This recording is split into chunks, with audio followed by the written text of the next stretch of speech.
Horas, salam reformanda Masiha Holongan.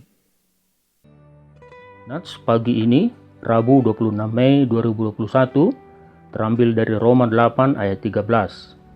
Sebab jika kamu hidup menurut daging, kamu akan mati. Tetapi jika oleh roh kamu mematikan perbuatan-perbuatan tubuhmu, kamu akan hidup.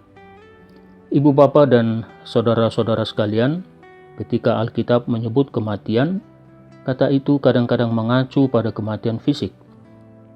Tapi itu juga bisa merujuk pada kematian rohani. Daging atau dosa yang kita inginkan menjadi prioritas pertama dalam hidup kita, dan Tuhan akhirnya mengambil posisi kedua atau bahkan bukan prioritas hidup kita. Rasul Paulus menggambarkan hidup menurut daging sebagai hidup di luar Kristus dan perintahnya, di luar perlindungan dan pemeliharaannya di bumi ini.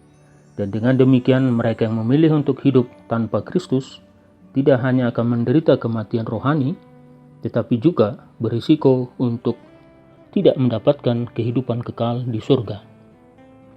Dalam firman Tuhan hari ini, Rasul Paulus mencoba memaparkan dua golongan orang, yaitu mereka yang hidup menurut daging dan mereka yang hidup menurut roh. Mereka yang hidup menurut daging akan menuruti keberdosaan mereka, sementara mereka yang menuruti roh akan tunduk pada pimpinan Roh Kudus dan fokus kepada kehendak Allah. Oleh sebab itu, orang-orang yang hidup menurut roh, mereka harus mematikan segala perbuatan dan keberdosaannya. Dan proses ini berlangsung sepanjang hidup. Saudara-saudara, agar kita mampu melakukannya, maka kita membutuhkan Roh Kudus. Hanya dengan pertolongan Roh Kuduslah kita dapat menundukkan kedagingan kita. Maka hidup bersama dan sejalan dengan Roh Kudus sangatlah penting bagi kita. Marilah berusaha untuk mematikan dosa yang menjerat. Jika terlintas dalam pikiran kita untuk melakukan dosa, mintalah pertolongan Roh Kudus. Jika terlintas untuk melakukan kelicikan demi keuntungan diri sendiri, hentikan dan jangan lanjutkan. Segala sesuatu yang menarik kita untuk masuk ke dalam dosa, jauhi dan mohon pertolongan Roh Kudus.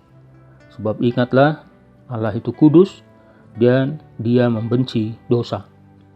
Jangan lupa, kita sangat tergantung kepada Roh Kudus. Sebab kekuatan dan diri kita sendiri tidak dapat diandalkan. Sebagai pertanyaan untuk direnungkan, apa saja yang membuat saya jatuh ke dalam dosa? Apakah saya telah memohon pertolongan Roh Kudus? Kita berdoa. Kami bersyukur Tuhan sebab Engkau telah memasukkan kami ke dalam keselamatan atas karya Roh Kudus yang membawa kami kepada iman akan Kristus Yesus. Tolong kami untuk tetap hidup sebagai manusia ciptaan baru dengan pertolongan Roh Kudus. Amin. Anugerah dari Tuhan kita Yesus Kristus, kasih dari Allah Bapa, dan persekutuan di dalam Roh Kudus, itulah yang memberkati kita sepanjang hari ini. Amin. Demikian renungan kita pagi ini. Selamat berkarya bagi Tuhan. Tetap semangat, tetap sehat. Salam reformanda Masiha Holongan.